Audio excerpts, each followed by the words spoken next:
2025 সালের শোক এটা শুধু একদিনের অনুভূতি না, পুরো বছরের জমে থাকা এক নীরবতার ভার।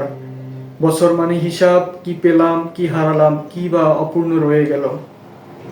সাবেক প্রধানমন্ত্রী বেগম খালেদা জিয়া এবং হাদি ভাইয়ের শোক দুটো আলাদা জায়গা থেকে আসলেও বেদনাটা মানুষেরই।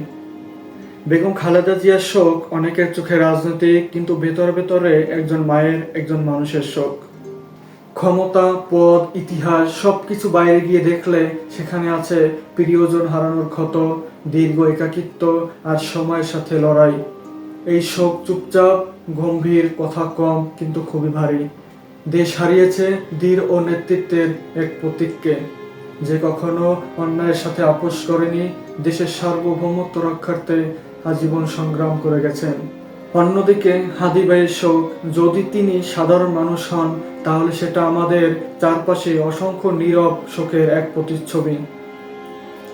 যে শোক সংবাদে আসে না, ইতিহাসে লেখা হয় না, কিন্তু পরিবারের ঘরের কোণে, মায়ের চোখে, বাবার নীরবতায় বেঁচে থাকে।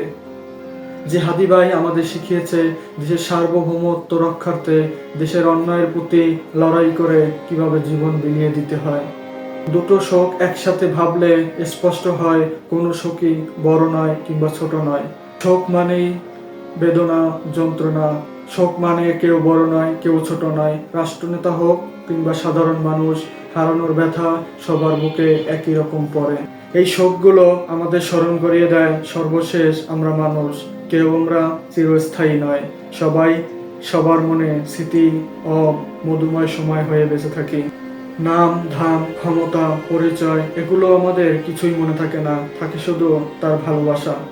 এই শোকগুলো অনেক সময় জোরে কাঁদে না, চুপচাপ বসে থাকে বুকের ভিতরে। যাদের কথা ভাবিনি বলেই হারালাম, যাদের ধরে রাখতে চেয়েও পারেনি, আজ নিজেকে যে প্রশ্নগুলোর উত্তর আজও মেলেনি, সব মিলিয়ে এই শেষ শোক।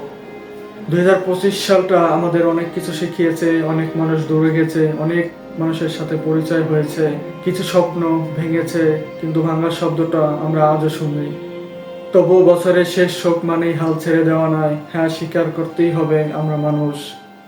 যাদের বিনিময়ে আমাদের দেশ স্বাধীন হয়েছে, দেশের সার্বভৌমত্ব রক্ষার্থে যারা জীবন বিলিয়ে দিয়েছেন, তাদের স্বপ্ন আমাদের বাস্তবায়ন করতে হবে।